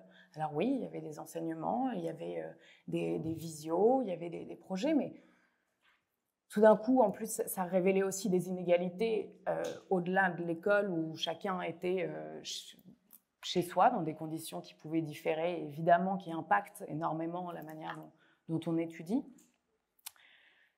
Et donc c'est dans ce contexte-là qu'à la fin du premier confinement, on a retrouvé doucement les écoles qui étaient encore assez cloisonnées, assez fermées plutôt. Et puis on s'est dit, mais on a envie de tester les différentes hypothèses qu'on a faites à propos de la pédagogie, de l'enseignement, c'est-à-dire un espace où il n'y a pas de professeurs et d'étudiants en opposition, alors qu'il peut y avoir à l'école zéro des gens qui sont enseignants de profession, mais sans poser ces cadres-là, sans poser ces limites. Et en se disant que tout le monde peut apprendre de tout le monde, chacun apprend des autres, et surtout on peut apprendre d'un territoire qui nous intéressait à ce moment-là, par lequel on avait des liens qui pouvaient nous accueillir, qui se trouvaient dans le Maine-et-Loire. On avait envie d'un rapport à la matière, justement à un côté pratique de ce que c'était que de penser l'espace. Où l'école je pense que les écoles d'architecture nous donnent des outils pour penser l'espace, mais effectivement, il y a presque une sorte d'inhibition après quand il s'agit de les mettre en pratique. Et je crois que c'est ce qu'on a cherché à faire, mais c'est en perpétuel questionnement, ce qu'on a cherché à faire par l'école zéro à ce moment-là. Voilà, je pense que j'ai peut-être répondu un peu des deux en parlant de l'histoire de l'école zéro et de ce qu'on s'est dit qu'il pouvait faire école. Mais je pense qu'il y a un nombre de définitions, de pédagogie, de sujets à étudier qui sont infinis. Mais faire école, c'est poser un cadre dans lequel on apprend. Merci. Merci beaucoup, Roxane. Merci, Roxane. Je vais essayer de rebondir sur ce que vous avez dit précédemment et interroger Sophie sur la perception en fait du rôle d'enseignant dans le futur. Aussi par rapport à ce que vous venez de dire, Roxane, sur la question de d'apprendre des uns des autres. Alors, c'est aussi des questions de temporalité de l'enseignement qui n'est pas toujours facile à mettre en place, mais voilà, c'est une question qui, je pense, elle peut être animante, en fait, redéfinir aussi ces relations entre nous dans le cadre voilà, plus formel, peut-être, d'une pédagogie. Des affaires numériques de mon université, quand on a commencé à introduire la réflexion dont vous connaissez l'état actuel sur l'enseignement à distance, le numérique, dans les années 2000, on avait tous espoir dans ces années-là que la relation asymétrique entre enseignants et étudiants serait modifiée tout simplement par la mise à disposition des savoirs que représentait la numérisation des documents. Et que justement, la grande idée qui a été débattue dans ces années-là, c'était que comme on n'avait plus le travail de répétition, de rabâchage, pensait-on, puisque l'accès aux sources était également possible et que le prof n'était plus ce compilateur, ce vulgarisateur, qu'il allait pouvoir travailler d'égal à égal avec les groupes, travailler d'une façon, disait-on, socratique, maïeutique, sur la discussion, comme un mentor plutôt. On pensait que ces situations de communication inégale que représente cette architecture-là, comme ici, ce qui est un petit peu un paradoxe du débat, allaient s'atténuer. Et en fait, il n'en a rien été. Je disais que quand on utilisait les LMS, les Learning Management Systems, je disais que j'avais l'impression de distribuer des bottes de foin comme ça à des gens qui se jetaient sur des PDF, sur des polycopiés numériques, et qu'en fait, le caractère monodirectionnel de la communication était finalement complètement renforcé, complètement rigidifié finalement par ce type d'outil. Alors je crois que des questions justement de rebattre les cartes de ces communications asymétriques qui étaient tellement puissantes dans certains âges universitaires se sont beaucoup taries et qu'on repart un peu à zéro. Mais je crois que la position de l'enseignant, elle est peut-être moins intéressante que de réfléchir à la position de l'étudiant. Et je pense que si on se décentrait et que... Parce que l'enseignant, bon, une fois qu'on a dit ça, ça n'est plus le transmetteur parce que les savoirs sont disponibles, donc il a un travail différent, il y a un accompagnateur de recherche, etc. Bon, se pose aussi la question de ce qu'il a à transmettre. Hein. Il y a cette phrase de Newton qu'on prête à Newton et qui est souvent répétée, enfin que je vais citer vulgairement, qui dit je n'aurais jamais accompli ce que j'ai accompli si je n'avais pas pu m'asseoir sur des épaules de géants. Hein, avec l'idée que l'enseignant, c'est celui qui vous donne la plus belle mise à jour des savoirs de la recherche pour vous permettre de partir d'un état existant sans vous faire refaire tout le chemin. Donc ça, c'est un rôle très vertueux qui vous met à jour sans vous obliger à refaire tout le chemin. Mais moi, je me pose quand même, dans cette situation tout de même de grande obscurité où nous sommes sur ce que nous devons faire, ce que nous devons enseigner, sur le pourquoi, sur le à quoi ça sert et sur comment vivra la jeunesse dans 20 ans, dans 10 ans, etc., dans cette incertitude-là. Moi, je pense que le regard, il faut le porter sur la jeunesse elle-même et sur les étudiants. Et je trouve que c'est aux étudiants que j'aurais envie de demander quel étudiant as-tu besoin d'être ? Parce que je pense que les étudiants sont un peu les accompagnateurs, malgré tout, des générations qui les précèdent, où elles ont ces générations actuelles ont une certaine bienveillance par rapport à nos échecs, parce qu'elles pourraient vraiment, nous balayer bien plus vigoureusement qu'elles ne font, quoi. Vu ce que nous avons fait, qui sommes-nous pour leur dire ce qu'il faut apprendre aujourd'hui, quoi, vu l'état du monde. Excusez-nous, mais moi, je me sens mal à l'aise. Et je préférerais les considérer comme des gens tellement affûtés sur l'observation du monde, tellement concernés, tellement menacés. Tout à l'heure, Patrick Bouchin parlait de ce risque absolu qui est celui qui est porteur du projet. Si ça rate, il meurt. Ben, on pourrait dire que tous nos étudiants sont dans cette situation-là. Et si on rate les écoles, si les écoles sont le lieu où se fabrique le devenir, ben, nos étudiants, ils sont vraiment en situation de vie ou de mort pour leur futur. Alors, j'ai plutôt envie de leur dire merci d'être encore tolérants avec nous et aidez-nous à vous regarder et à faire que vous nous guidiez parce que finalement, vous nous accompagnez dans des terrains inconnus et vous avez des perceptions, une sensorialité qu'on n'a pas et un concernement qu'on n'a pas. Alors, je trouve qu'une école, aujourd'hui, ça devrait être le lieu où les enseignants apprennent à regarder et même à conscientiser les étudiants sur ce qu'eux ont dans la tête, ce que j'appelais les causes, mais c'est pas, enfin, en tout cas, les questions qui les habitent, ce qu'ils veulent résoudre, et du coup, on retombe tous ensemble sur nos pieds. Et je trouve que cette expression d'école zéro, elle est puissante, et on devrait tous remettre tout ça à zéro autant que possible, mais on voit que mentalement c'est difficile parce qu'on tombe tout de suite sur l'appareil des ECTS, des diplômes, mais il y a des gens, y compris dans l'université la plus conventionnelle qui soit en apparence, qui sont prêts à aller très loin, parce que Daniel Mouchard, par exemple, qui est le président actuel de l'université Paris 3, je lui racontais une école d'été qui avait eu lieu sur le thème de université en transition, et où on traitait de la façon optimale dont on pouvait utiliser une circulaire du ministère de l'enseignement supérieur qui disait « Il faut qu'en 2025, il y ait des notions de développement durable dans tous les enseignements ». Alors, on voit bien au niveau zéro, on va entrer vous voyez comment on peut faire, on va entrer une ECTS, des ECTS en plus, on va demander aux enseignements de se réorienter, etc. Et puis, dès qu'on disait « Ah ben non, mais c'est la question même de qu'est-ce que c'est qu'un diplôme aujourd'hui qui est en cause ?»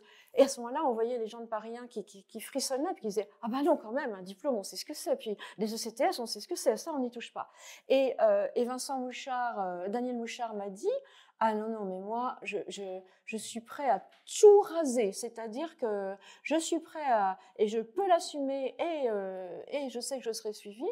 Je remets à zéro ce que c'est qu'un diplôme, ce que c'est qu'une licence, ce que c'est qu'un master, ce que c'est qu'un groupe de discipline, et je reconstruis ça avec des collectifs d'étudiants. Alors, on va voir, et des collectifs de profs.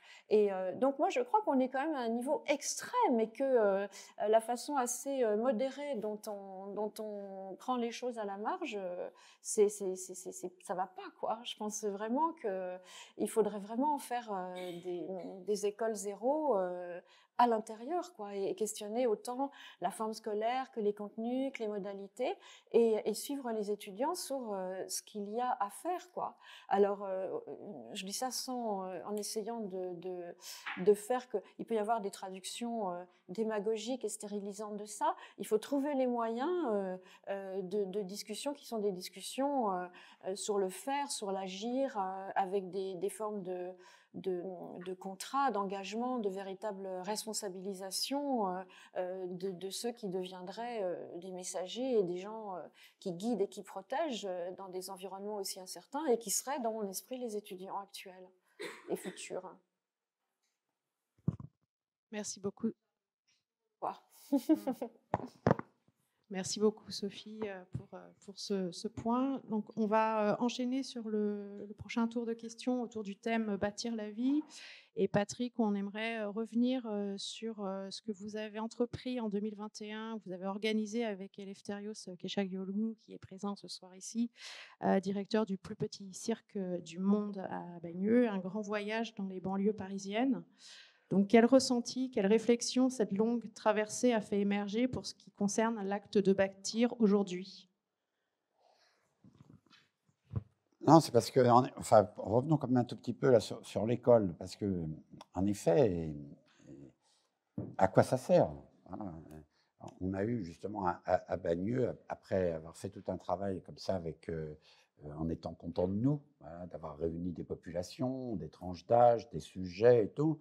Et puis, un jour, il y a, comme j'étais plus vieux dans le groupe, il y a un jeune qui est venu me voir et qui m'a dit « À partir de maintenant, on ne te parlera plus ».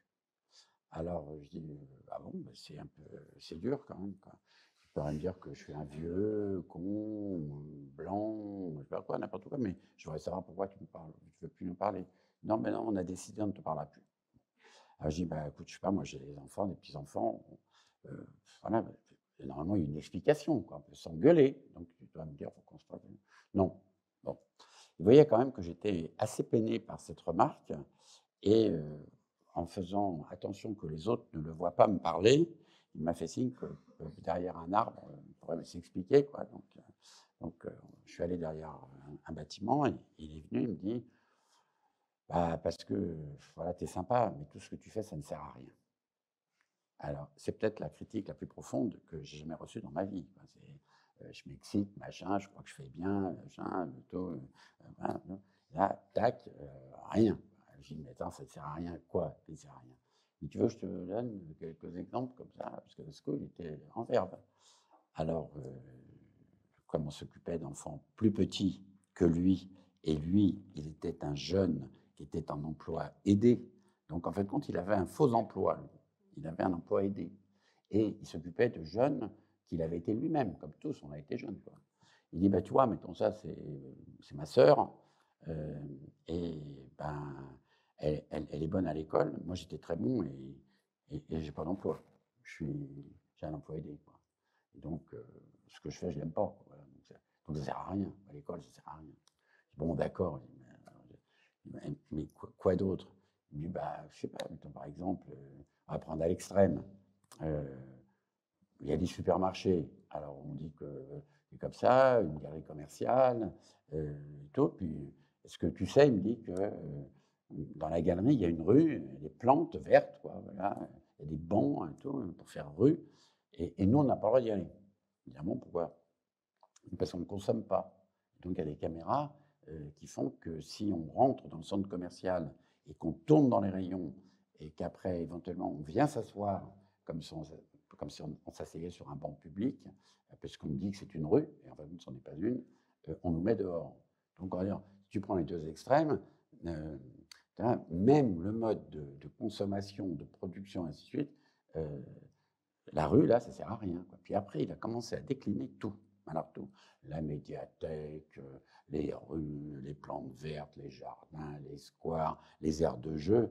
Alors là, la liste, elle était longue, quoi. Bah, l'aire de jeu dans laquelle on ne joue pas, le square dans lequel on ne peut pas rentrer, je ne sais pas quoi, qui est fermé tout.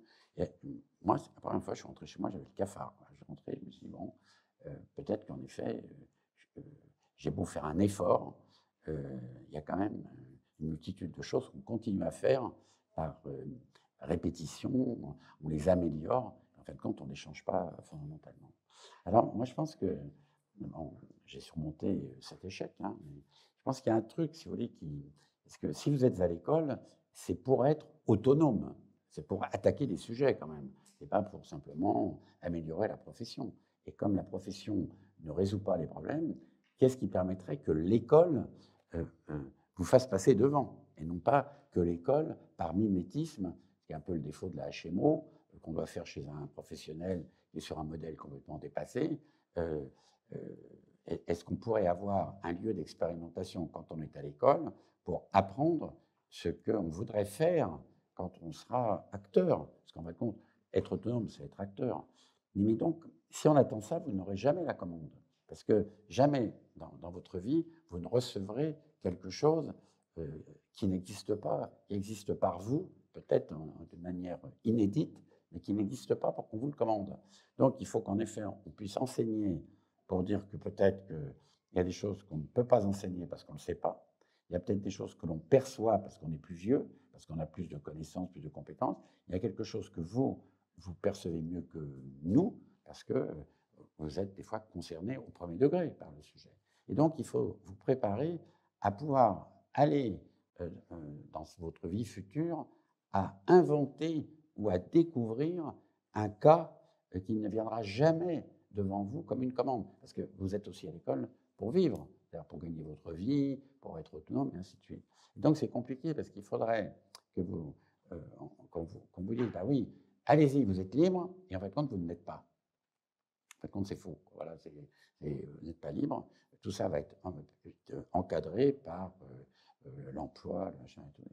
Et donc, il faudrait arriver à enseigner qu'est-ce qu'il y a d'inconnu, éventuellement qu'est-ce qu'il y a de perçu ou de perceptible. Ce que je dis toujours, ce possible ignoré, il y a un possible ignoré, et il faudrait le révéler, et il faudrait que pendant que vous êtes à l'école, on vous accompagne, parce que c'est peut-être que ça l'école, c'est vous accompagner dans cette sensibilité que vous avez, et l'âge qui vous permet d'avoir cette force, et de vous redonner espoir. C'est ça faire école. Et donc, c'est très compliqué. Et donc, moi, à chaque fois, on me le reproche. On me dit, oui, mais c'est facile, t'es vieux, t'as le bras long, maintenant, tu peux tout te permettre, machin, pas inscrit à l'ordre, et tout, tu peux tout te permettre. Oui, je le fais depuis l'âge de 22 ans. J'ai quitté l'école avant la fin, à tout moment, et je le fais depuis le début. Donc, il faut que vous ayez ce courage, cette acuité, et cette liberté, et des outils, parce qu'il en faut quand même, pour pouvoir être un acteur du changement. Alors, c'est pour ça qu'il faut des fois aller chercher des choses impossibles. Et il faut ce que les autres ne veulent pas faire. Moi, j'ai toujours décidé de faire... mon père avait dit, si on fait la queue à la boulangerie, il ne faut pas manger de pain. Il faut manger des pommes. Parce qu'on risque de ne pas avoir de pain quand ça sera son tour. Donc, si on fait la queue, il ne faut jamais faire la queue. Donc, il y a la queue à la boulangerie, on mange des pommes. Il y a la queue chez le pain, on mange des poireaux. C'est pas grave, mais on va où il n'y a personne. Donc, il faut aller où, en effet, le sujet n'est pas traité, là où il n'y a personne, là où on vous attend, et là où peut-être vous allez être libre. Alors ça, c'est compliqué, parce qu'il faut, pour cela, il faut connaître les règles. Parce que très vite, il y a un mec qui va vous tomber dessus, une structure, un règlement. C'est pour ça que très tôt, j'ai défendu l'idée qu'il fallait connaître le règlement, le droit et autres. Il ne faut pas s'en foutre. Il ne faut pas dire, bon, je fais des workshops, je joue à faire de l'architecture, je me contrefous comment ça fait. Non, après, il faudra construire. Et donc, je crois qu'il faut mêler, vous voyez, ce qu'est le droit d'ailleurs, parce que c'est formidable la loi. La loi, c'est un texte qui est écrit pour qu'on vive ensemble. C'est pour vivre ensemble, la loi. D'ailleurs, les démocraties, il y a le droit. Hein, c'est comme ça. C'est quelque chose qui est commun. Mais un texte unique, ce qu'est en général un règlement, qui est inapproprié ou qui est ininterprétable, et pour une loi, c'est une loi coercitive, ce n'est pas une bonne loi. La loi, elle est nourrie du cas. Donc, il faut repérer les cas et voir si le cas, pour le traiter, concerne une loi. Et si la loi, éventuellement, n'est pas capable d'intégrer le cas, alors on regarde si le cas pourrait être une jurisprudence pour la loi. Et donc, c'est vachement intéressant parce qu'on peut se dire, c'est vrai que voilà, sur ce cas-là, en effet, la propriété, c'est comme ça. Mais quand il y a eu, exemple, une inondation, la propriété, elle a changé parce que les éléments naturels ont changé la topographie et ont fait que la propriété qui était apparemment immuable, elle est changée par un événement naturel. Comme vous allez vivre des grands mouvements sociaux, des grands déplacements de population, avec des grands peut-être changements climatiques, il faut profiter de ce désordre qui va remettre en cause justement un ordre établi, et il faut que vous soyez prêts à vous mettre dans le mouvement du désordre, et non pas que le désordre vous fasse tellement peur que vous appeliez au secours l'ordre, ce qui risque d'arriver quand même. Donc on compte sur vous pour éviter d'appeler l'ordre. Alors, la balle, elle est chez vous, mais ce n'est pas pour dire nous on se débarrasse du sujet. Moi, elle a toujours été. Moi, j'ai l'impression que je commence. Je mourrai demain sûrement, mais j'ai l'impression que chaque fois, il y a un sujet qui m'intéresse. Il faut vous mettre dans cet état de curiosité, cet état d'action. Voilà. Et peut-être que l'école est un moyen de vous préparer à cela et peut-être un moyen privilégié, à un âge privilégié, d'avoir du temps de prendre du recul et pas la réalité tout de suite en face. On peut prendre une réalité fantasmée. Voilà. C'est ça. Alors c'est compliqué. Ça mériterait un séminaire. Ça mériterait entre bâtir et construire. Voilà. Ça mériterait quand même de voir pourquoi, par exemple, la main-d'œuvre n'est pas concernée.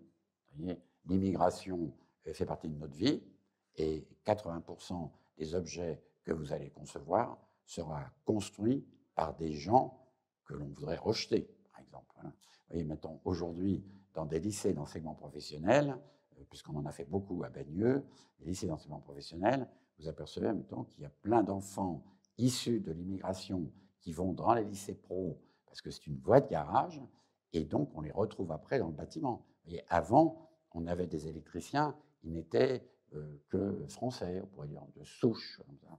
Après, on a eu des électriciens qui venaient des pays de l'Est. Et maintenant, on commence à voir dans des lycées d'enseignement professionnel des électriciens qui viennent, mettons, de pays peut-être où il n'y avait pas l'électricité. Tout à l'heure, on a parlé de bambou, tout ça. Moi, un jour, j'avais des ingénieurs qui se prenaient la tête avec un laboratoire de recherche à Grenoble sur construire en terre. Et il y avait des Maliens qui les écoutaient, mais ils rigolaient, quoi. Eux, ils venaient d'un pays où construire en terre, c'est comme construire en parpaing chez nous. Et donc, aller demander à quelqu'un qui vient d'un pays étranger, qui a un savoir encore archaïque et présent, pour s'associer à nous, pour changer le mode de construction, et regarder cette personne avec noblesse, et non pas dire à la participation, mais pas eux. Voilà. C'est pas possible. Et donc, je pense que là, il y a un grand retournement qui produit, et y compris dans le mode industriel, parce que ce n'est pas du tout une remise en cause de la production industrielle. Dès 83, quand j'ai fait l'école, dès 81, quand j'ai fait l'école, de création industrielle, nous ne sortirons pas brutalement du mode de production industrielle. Nous devrons non pas nous approprier les moyens de production pour les garder tels quels, ce qui était la revendication quand même en 68, mais il faut comprendre le process industriel pour changer le mode de production, oui, pour changer l'objet d'ailleurs que le mode industriel produit.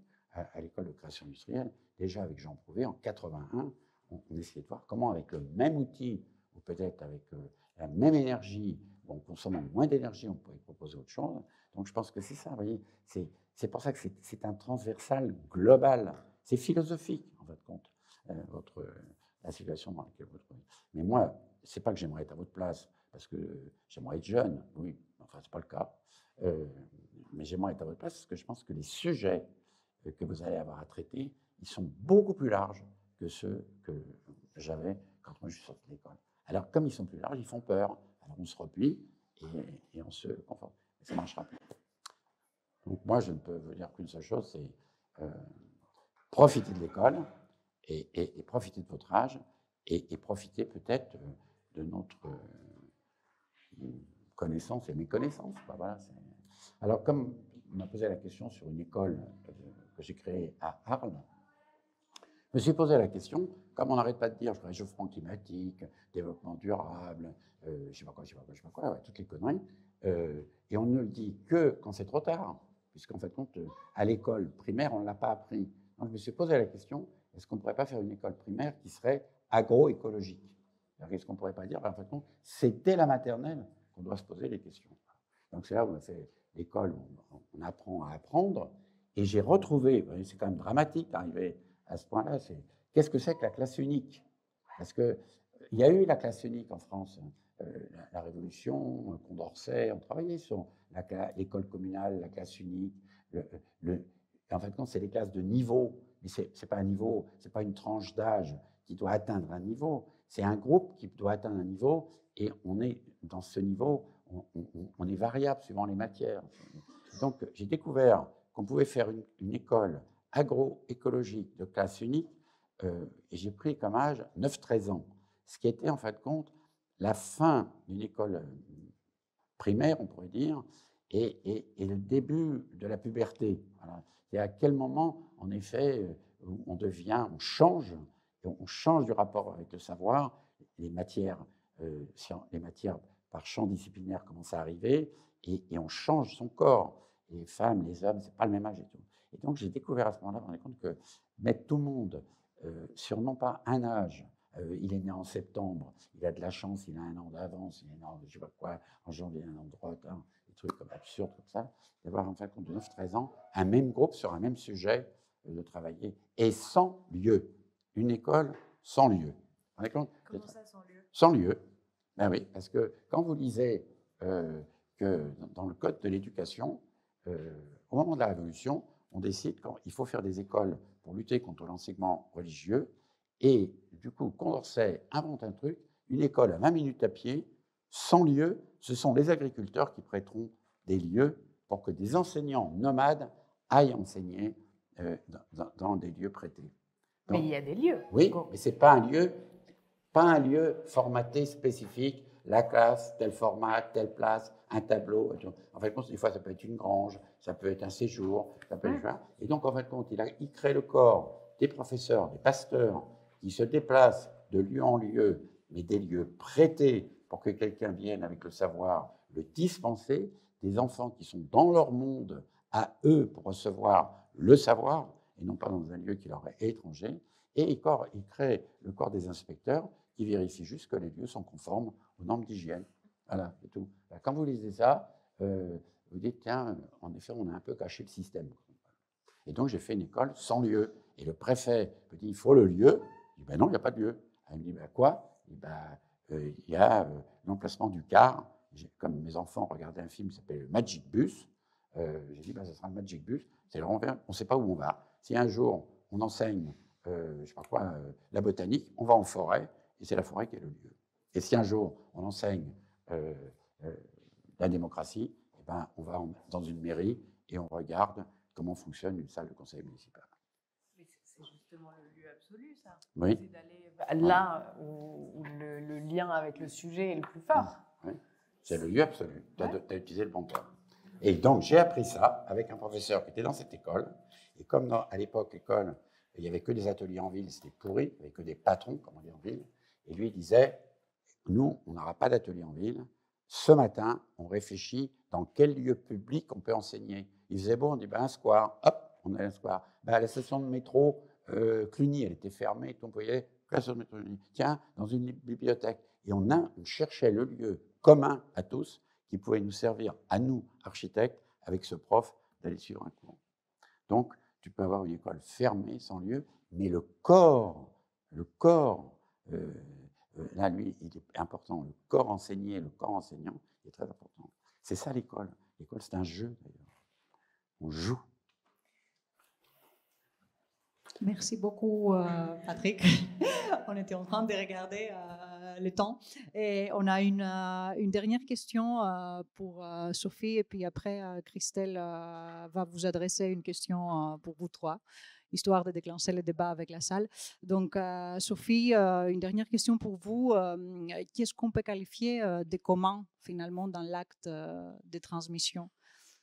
J'aimerais bien que les communs, ce soit ce que produit une école, c'est-à-dire des communs de savoir, des communs d'attitude, des communs de morale, et où ce qu'on apprend à préserver. Alors, les communs, c'est un sujet qui prend une importance colossale dans un moment où l'État rencontre des difficultés dans son autorité ou son inventivité pour s'occuper des transformations dont on a besoin, où les entreprises n'ont pas de raison non plus de muter sans cause supérieure. Et on voit qu'il y a de plus en plus de collectifs humains qui disent notre sujet, c'est les communs, puisque personne ne s'en occupe, et il y a une véritable alternative qui se constitue, qui serait de prendre soin des communs et de piloter nos activités en fonction des communs. Alors, les communs, dans cette acception-là, il y a ce crédit qui est accordé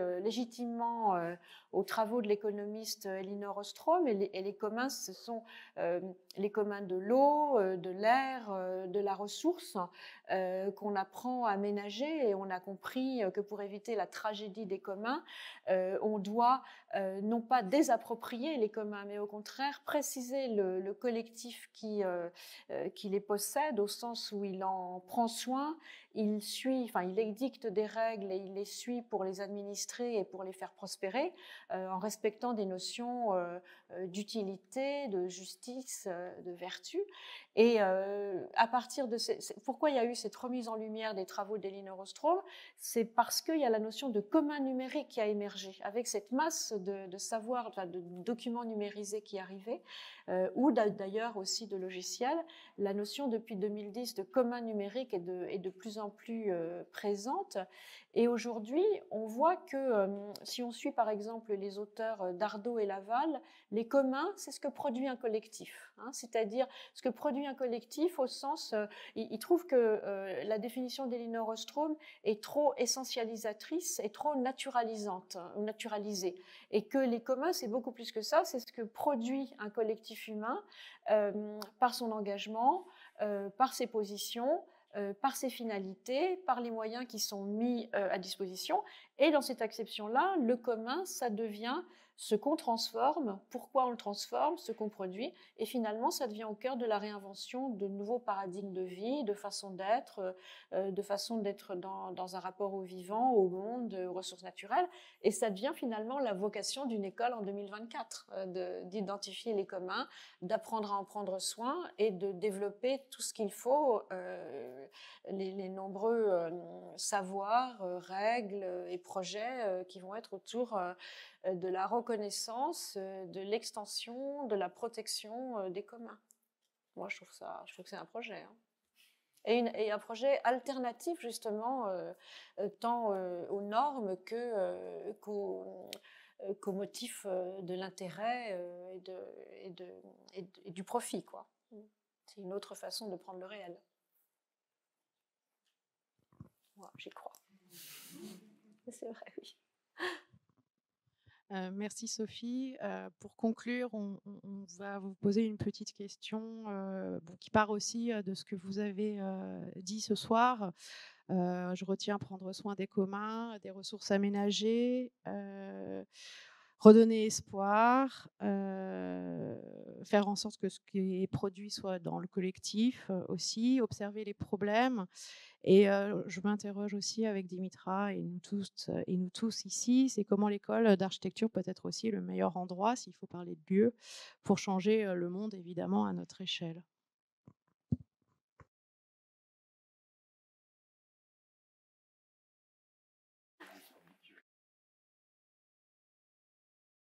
Je me lance.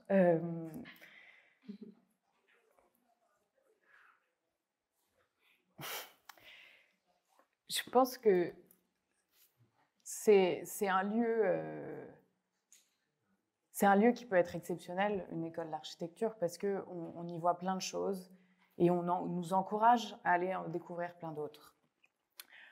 On l'a évoqué à plusieurs reprises, on est dans un moment de transition très important, à la fois de pédagogie, mais aussi sociétale. Et peut-être que ce qu'on peut apprendre de mieux en école d'architecture, c'est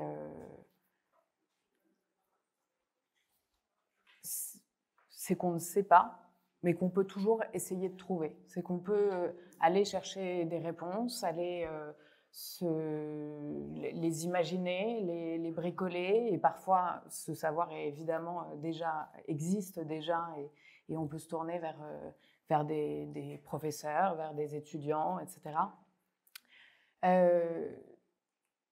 La question de l'espoir que vous avez rappelée là, elle est parfois, je trouve, assez difficile à intégrer, parce que en écoutant les nouvelles régulièrement, on se rend compte quand même on voit mal où est-ce qu'on peut le placer. Et en même temps, on est peut-être, j'ai assez peu d'années d'écart avec vous pour m'inclure là-dedans. Je pense qu'on est une génération qui devons faire face à des choses qu'on n'a pas choisies, qui sont effectivement héritées des générations d'avant, mais que il n'y a pas une solution, mais qu'on va devoir les trouver, qu'on va devoir les fabriquer, etc. Et pourquoi l'école d'archi? Je pense que ce n'est pas l'école d'archi, c'est toutes les écoles qui pensent, qui réfléchissent à la fois avec des outils théoriques et pratiques, et qui poussent vers la réflexion, vers la critique, vers la remise en question. Et c'est ces éléments-là qui, à mon avis, sont les plus importants, et qu'il faut qu'on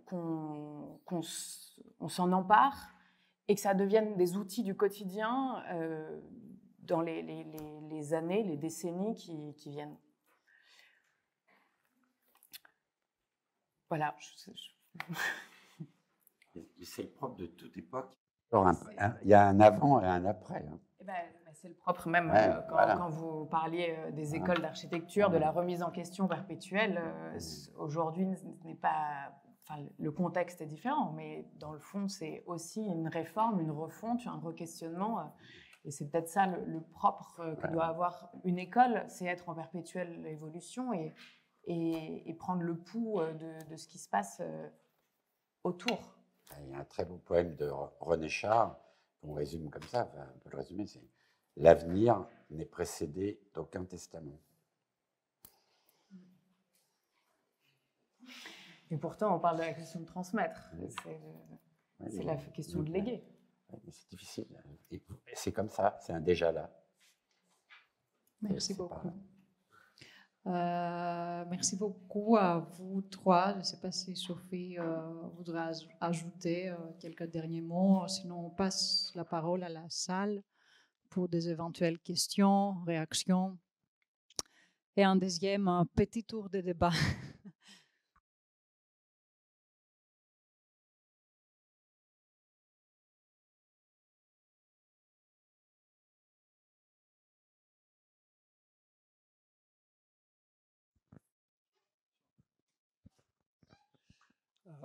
Bonsoir. J'avais une question pour vous, même quasiment une demande pour vous trois. Depuis le début de cette conférence, vous avez abordé plusieurs fois la question de vie et de mort. Et aujourd'hui, je pense qu'en école d'architecture, c'est un sujet qui est, je pense, présent dans le quotidien de beaucoup d'étudiants. On est parmi les études où les étudiants sont avec la plus mauvaise santé dans le supérieur en France. Moi, depuis le début de mes études, il y a une dizaine d'étudiants que je connais qui ont fait des tentatives de suicide à cause de leurs études. Et on a un taux de symptômes dépressifs bien plus élevé que dans le supérieur, bien plus élevé que dans la vie quotidienne. Et pourtant, dans les discussions, quand il y a des projets d'école, quand il y a des discussions sur l'avenir, en fait, la santé des étudiants, c'est un sujet qui arrive après l'excellence, qui arrive après les compétences, qui arrive après toutes ces choses. Et je voulais savoir comment est-ce que nous, en tant qu'étudiants, on pourrait réussir à convaincre davantage, à faire entrer ce sujet, à faire entrer le fait que si on n'est pas en bonne santé, comment est-ce qu'on peut ne serait-ce que penser à l'avenir? essentiel, hein, voilà, et mobiliser toute l'école. Enfin voilà, je pense que c'est Patrick qui est le mieux placé pour faire la proposition, mais et si ça devient la clé de reconception de l'école, c'est-à-dire la santé des étudiants, il y a plein de choses sur les temporalités d'études, les rythmes, les relations prof-étudiants, les choses à faire, les agendas, etc. Donc c'est vraiment, ça peut être un point d'entrée radical et nécessaire. Moi en effet, c'est un sujet qui m'a intéressé très tôt, parce que d'abord, quand je recrutais, comme on dit, où j'étais jury pour savoir qui pourrait rentrer à l'école, j'ai donc tout de suite combattu les critères. On prend les meilleurs en sciences, ou les filles qui sont les meilleures en lettres, et ainsi de suite. Une fois, j'ai pris les premiers inscrits. Voilà, je ne me suis posé aucune question pour savoir. Il y a un truc simple. Je dis, là, il y a 30 places, 30 inscrits, point. Le 31e ne sera pas l'année prochaine, quoi. Après, j'ai fait un peu chier, mais à l'époque, ce n'était pas courant. J'ai pris moitié fille, moitié garçon. J'ai fait une parité déjà en 72. Comme ça, disant, je m'en fous, mais premier inscrit, moitié fille, moitié garçon, autant de filles que de garçons. Un jour, j'ai même fait une course, celui qui arrive le premier, pour voir si la compétition, ça va être quelque chose, pour me rendre compte qu'en fin de compte, ce qui était très intéressant, et j'ai fait aussi une chose, ceux qui deviennent mauvais à partir de la 3e, c'est-à-dire ceux qui commencent à se rendre compte que l'école ne permet pas d'excellence dans une matière. Elle oblige toujours à apprendre plusieurs matières. Donc, qui, déjà en 3e, est excellent dans une matière, est mauvais dans toutes les autres. Et donc, tout ça pour vous dire que c'est très compliqué. C'est comme c'est une voie qui est à côté des sciences, à côté des lettres, à côté de l'art et tout.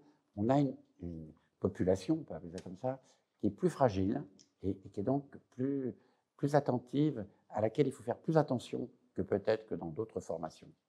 Et donc, très tôt, moi, j'ai introduit un lieu de vie, voilà, qui était que la salle de classe ou de cours, ou je ne sais pas quoi, elle était en fait compte plutôt une salle de vie.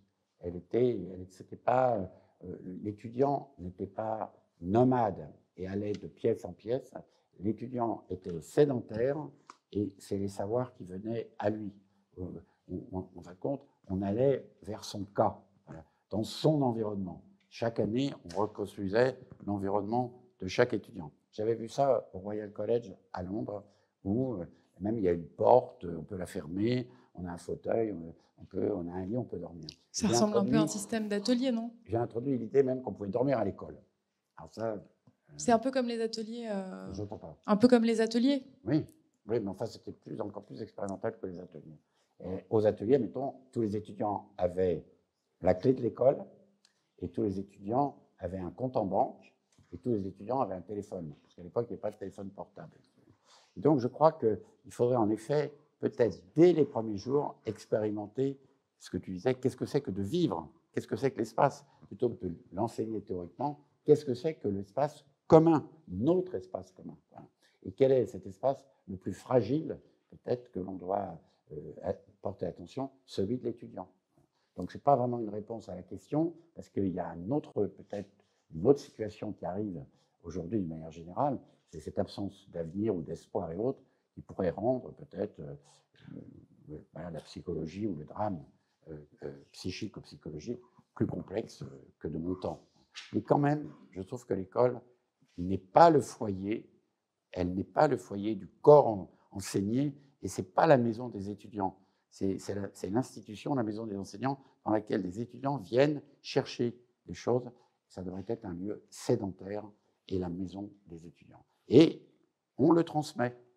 Donc, ce n'est pas un lieu qu'on s'approprie pour ne pas le transmettre. En fait, on le transmet à quelqu'un qui a le droit de le transformer. Parce que c'est ça la vie. C'est le passé et on a le droit de changer le passé. Une autre question ?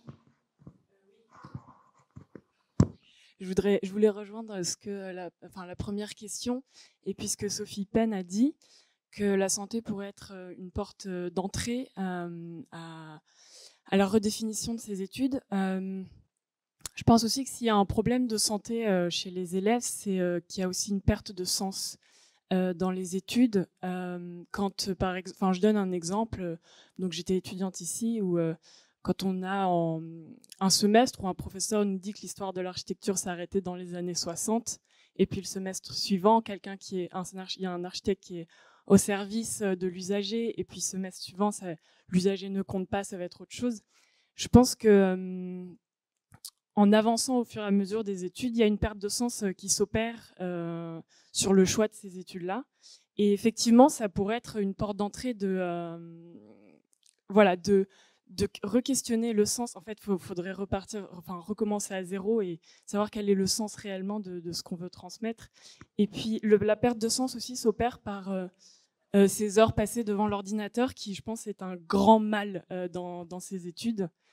Ce qui fait que l'étudiant est déjà épuisé quand il arrive dans le monde du travail.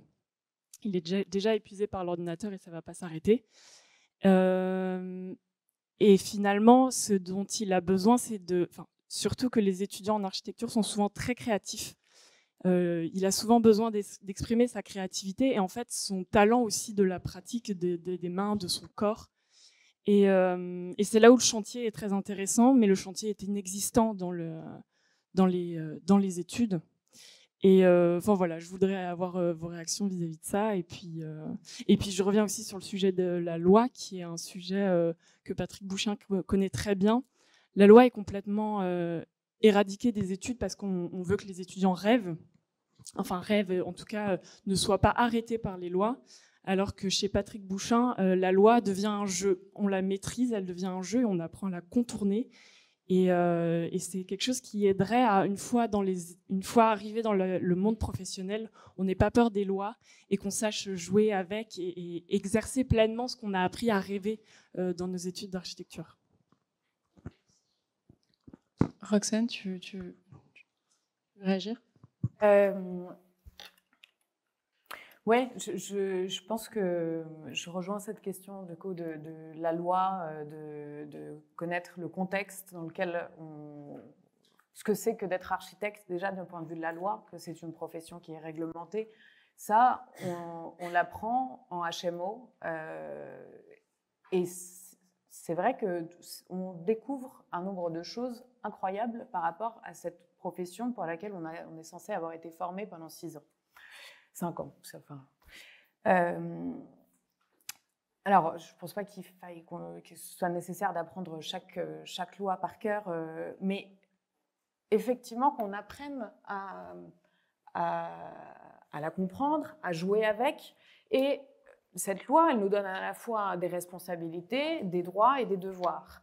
Et par rapport à ce qu'il en est de la perte de sens dans les études, curieusement, en HMO, c'est assez flippant quand même de se rendre compte justement de tout ce qui encadre notre profession. Et en même temps, tout d'un coup, le fait d'y voir des devoirs, des possibilités, des responsabilités, je trouve qu'il y a un point de bascule où ça devient inspirant. Et c'est là où on retrouve un sens et on se dit, effectivement, on a peut-être, et on retrouve presque espoir dans le fait qu'on a un rôle à jouer en tant qu'architecte. Je ne sais pas si j'ai répondu à la question. J'adore le chien. Tu chantes, comme on dit. Je crois qu'Isabelle Chénaud voudrait réagir. Non, mais vraiment juste une toute petite remarque, parce que je suis sensible à ce que vient de dire Roxane, bien entendu, parce que j'ai la lourde charge en tant que coordinatrice de la formation, d'effectivement, de faire la voiture balai juridique, de vous apprendre tout voilà. Et j'ai toujours... Pardon ? Formation HMO. Oui, de la formation HMO. Et j'ai toujours eu le souci, sachant que je ne travaillais pas avec un substrat qui était là, d'incarner cette réalité juridique pour effectivement, essayer de faire en sorte que toutes ces règles puissent devenir jubilatoires. Donc, j'essaye de l'incarner, on va au tribunal, etc. Et j'ai longtemps, c'est là où je voulais réagir, j'ai longtemps invité Patrick Bouchain dans cette formation pour venir justement jouer avec ces règles, ces mots, en disant que voilà, ça pouvait devenir une source d'inspiration. Il était d'ailleurs souvent en dialogue dans cet amphithéâtre avec un grand avocat qui était Michel Luette, où on a fait des débats, il y a quelques temps de ça, mais qui étaient jubilatoires. et donc, voilà, je pense qu'effectivement, Patrick Bouchain a compris il y a longtemps que dans le droit, il y a, en fait, c'est pas des articles à connaître, ce sont des règles de conduite, en fait. Et c'est ces règles de conduite qu'il faut comprendre. Et ces règles de conduite, elles sont véhiculées par des mots. Et ces mots deviennent très, très importants. Et c'est là où on peut commencer à réfléchir. Voilà, petite remarque. Merci Isabelle. Je crois que le temps est terminé et qu'un pot nous attend sur la mezzanine. Donc vous pourrez poser toutes vos questions à nos invités autour d'un petit verre. Merci beaucoup à nos invités et à Christelle et Dimitra.